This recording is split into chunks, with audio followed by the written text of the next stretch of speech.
অনেক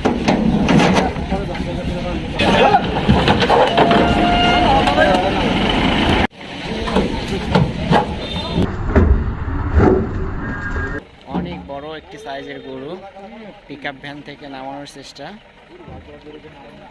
দেখুন। আমি আপনাদেরকে দেখানোর চেষ্টা করি, নাক দিয়ে রক্ত বের হচ্ছে।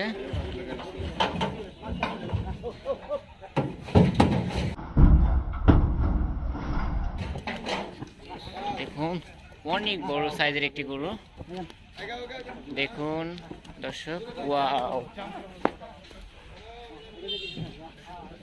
আপনাদেরকে দেখানোর চেষ্টা করি, অনেক দেহ বিশেষ একটি গরু।